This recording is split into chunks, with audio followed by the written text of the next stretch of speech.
Hi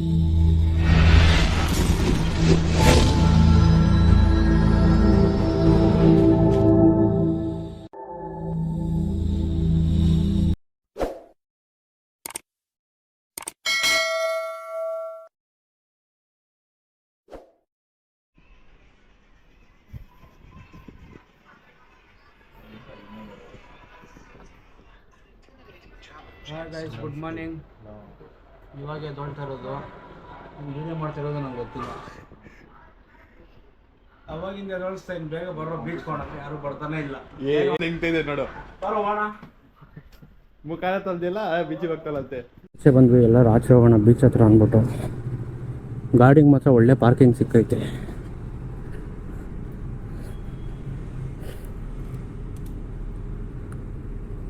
ಸ್ವಲ್ಪ petrol ಹಾಕ್ಸ್ಕೊಂಡು, time ಆವಾಗಲೇ 10 ಗಂಟೆ ಆಗೋಗ್ಬಿಟ್ಟೈತೆ. ಎಷ್ಟು ಬೇಗ ಎದ್ದೊಳ್ಬೇಕು ಅಂದೋಣ, ಎದ್ದೊಳಕ್ಕಾಗಿಲ್ಲ. ನಂಬೂರು ಬೀಚ್ಗೆ ಹೋಗ್ತಾ ಇದೀವಿ. ಇಲ್ಲಿಂದ ಕರೆಕ್ಟಾಗಿ 12 ಕಿಲೋಮೀಟ್ರ್ ಇದೆ. ಆಗಲ್ಲ ಅಂದ್ಬಿಟ್ಟು ಇಲ್ಲೇ ನಾವು ಭಾರತ್ ಪೆಟ್ರೋಲಿಯಂ ಇದೆ, ಇಲ್ಲೇ ಪೆಟ್ರೋಲ್ ಹಾಕ್ಸ್ಕೊಂಡು ಫಸ್ಟ್ ಫುಲ್ ಟ್ಯಾಂಕ್ ಹಾಕ್ಸ್ಬಿಟ್ರೆ ನೆಕ್ಸ್ಟ್ ಇನ್ನು ಧರ್ಮಸ್ಥಳನೋ ಎಲ್ಲರೂ ಹೋಗ್ಬೇಕಾದ್ರೆ ಹಾಕ್ಸ್ಬೇಕಾಗುತ್ತೆ.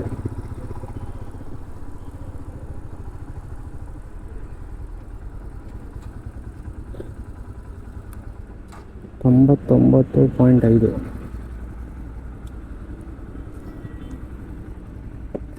ಅಣ್ಣ ಫುಲ್ ಟ್ಯಾಂಕ್ ಹಾಕೋಣ.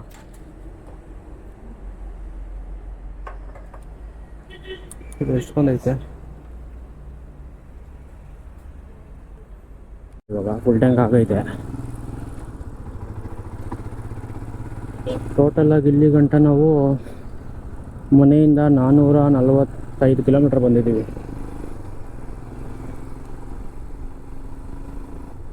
ಹೊನ್ನಂಬೂರು ಬೀಚಿನ ಕರೆಕ್ಟಾಗಿ 5 ಕಿಲೋಮೀಟ್ರ್ ಇದೆ.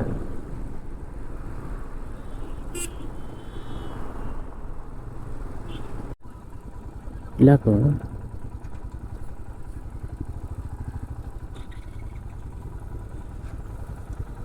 ಬೀಚಿನ ಮುಂದೆನೇ ಇದೆ, ಕಾಣಿಸ್ತೈತೆ. ಎಷ್ಟು?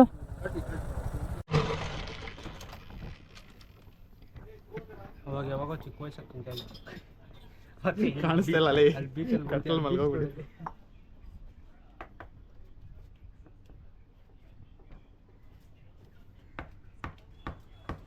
ಅವಾಗ ವುಡ್ಡಲ್ಲಿ ಹಾಕೊಡ್ತಾ ಇದ್ರೆ ಪ್ಲಾಸ್ಟಿಕ್ ಹಾಕ್ತಾರೆ. ಪ್ಲಾಸ್ಟಿಕ್ ಬ್ಯಾನ್ ಮಾಡಿದ್ರು ಯಾವುದೋ ನಮ್ಗಾದ್ರೂ ಅದೇ ಬೇಕು. ಏನ್ ನನ್ನ ಮಗ ಆಗಿದ್ದು.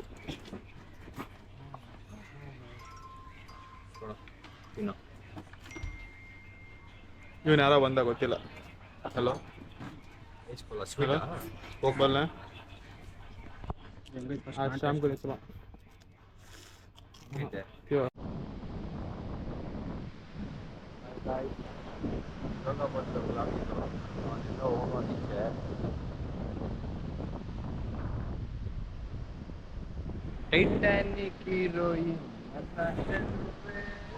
ಮನೆಗೆ ಹೋಗೋಣ ಬರ್ರೋ ಅಂದರೆ ಇನ್ನು ಯಾರು ಬರ್ತಿಲ್ಲ ರೂಮ್ಗೆ. ನೀವು ನೋಡೋ ರೀಲ್ಸ್ ಮಾಡ್ಕೊಂಡು ಅವ್ರೆ.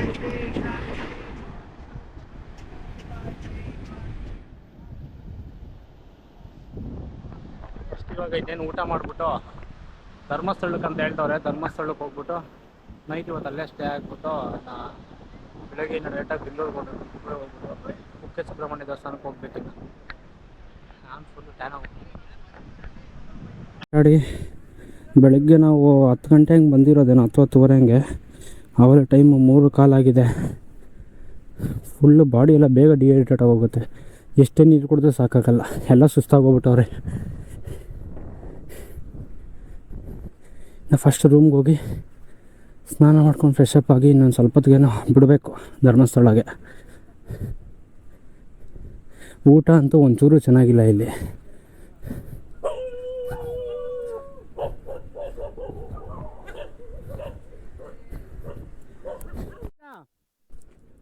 ಓಯ್ ಕಾಜಾ, ಹೆಂಗಿತ್ತು ಬೀಚು? ಹೆಂಗಿತ್ತು ರೆಡ್ಡಿ?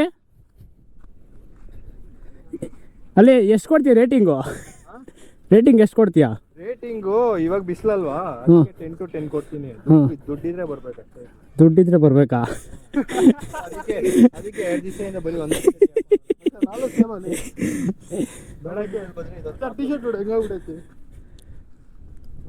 ಈ ಓವರ್ ಆ್ಯಕ್ಟಿಂಗ್ ಏನು ಕಮ್ಮಿ ಇಲ್ಲ ಬಾ. ನಾನೇ ಶೇಡ್ ಆಗಿಬಿಟ್ಟಿದ್ರಲ್ಲ. ಗಾಡಿಗಳಂತೂ ಬಿಸಿಲಲ್ಲಿ ನಿಲ್ಸ್ಬಿಟ್ಟು ಹೋಗ್ಬಿಟ್ಟಿದ್ವಿ. ಗಾಡಿ ನಿಂತಿದ್ದು ನೆಳ್ಳಲ್ಲಿ.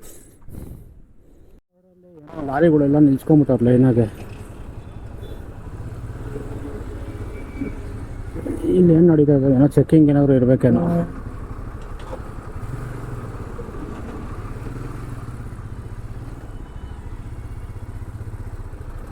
ಇದೆ ಸಮುದ್ರದ ಮೇಲೆ. ಇಲ್ಲಿ ಇನ್ನೊಂದು ಹೊಸ ಬ್ರಿಡ್ಜ್ ಬೇರೆ ಕಟ್ತಾ ಇದ್ದಾರೆ. ಎಷ್ಟು ವರ್ಷ ಆಗಿದೆ ಇದು ಕಟ್ಟಿ.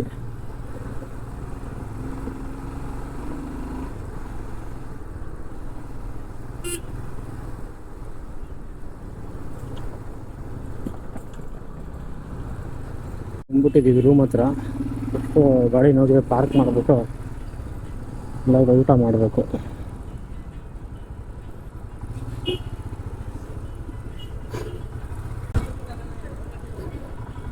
ಗಾಡಿಗೆ ಪಾರ್ಕಿಂಗ್ ಮಾತ್ರ ಒಳ್ಳೆ ಜಾಗ ಐತೆ. ಒಳ್ಳೆ ನೆರಳಲ್ಲಿ ನಿಲ್ಸ್ಬೋದಲ್ಲಿ ಗಾಡಿನ.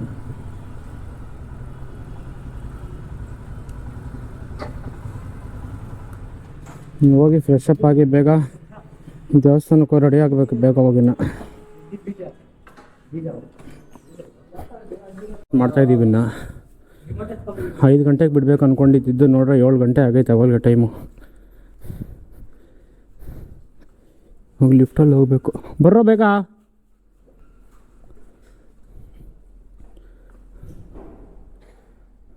ಸ್ಥಳಕ್ಕೆ ಹೆಂಗೆ ಲೆಫ್ಟಾ ರೈಟಾ?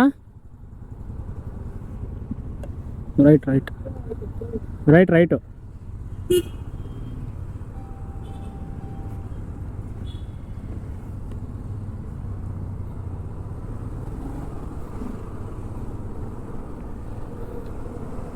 ಇನ್ನು 48 ಕಿಲೋಮೀಟ್ರ್ ಇದೆ. ಬೆಳ್ತಂಗಡಿ 34.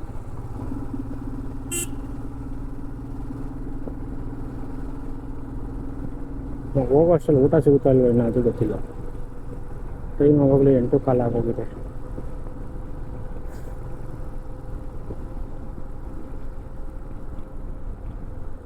ನಡೀತಾ ಇದ್ದಂಗೆ ಐತೆ ಬಸವನಗುಡಿ ಜಾತ್ರೆ.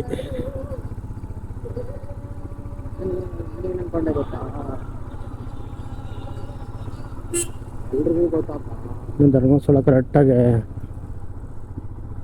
32 ಕಿಲೋಮೀಟ್ರ್ ಇದೆ. 45 ನಿಮಿಷ ತೋರಿಸ್ತೈತೆ. ರೋಡ್ ಬೇರೆ ಅಷ್ಟೊಂದು ಚೆನ್ನಾಗಿಲ್ಲ.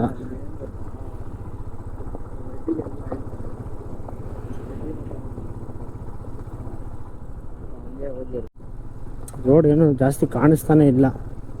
ವೈಸರ್ ಹಾಕ್ಕೊಂಡ್ರೆ ಅಂತೂ ಏನೂ ಕಾಣಿಸಲ್ಲ. ಅಷ್ಟೇ ಎಲ್ಲೋ ಬಿಡ್ತೀವಿ.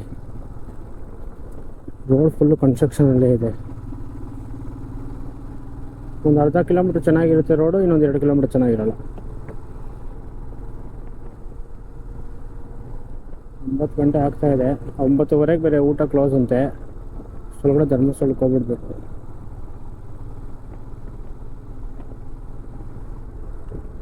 ರೈಟ್ ಒಂದು ಡೈವರ್ಷನ್ ಅಂತ ತಗೊಂಡಿದ್ದೀವಿ. ಶ್ರೀ ಕ್ಷೇತ್ರ ಧರ್ಮಸ್ಥಳ ಮಹಾದ್ವಾರ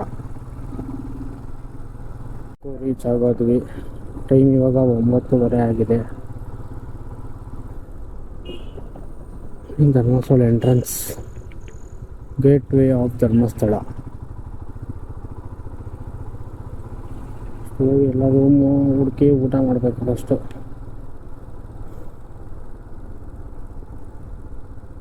ಬಂದಿದ್ದೀವಿ. ನಮ್ಮ ಫ್ರೆಂಡು ಕೇಳ್ಕೊಂಬರಕ್ಕೆ ಹೋಗಿದ್ದಾನೆ ರೂಮ್ ಇದೆಯೋ ಇಲ್ವೋ ಅಂತ. ಇನ್ನು ಮಾಡಿ ಅಷ್ಟೊಂದು ಪಾರ್ಕ್ ಮಾಡಿದ್ರಾನ.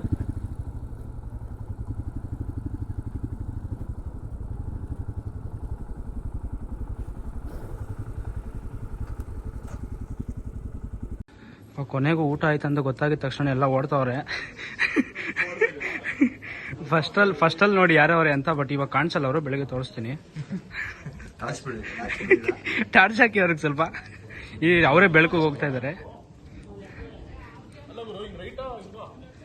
ಅಷ್ಟು ಊಟ ಮಾಡ್ಬಿಡೋಣ ಬನ್ನಿ.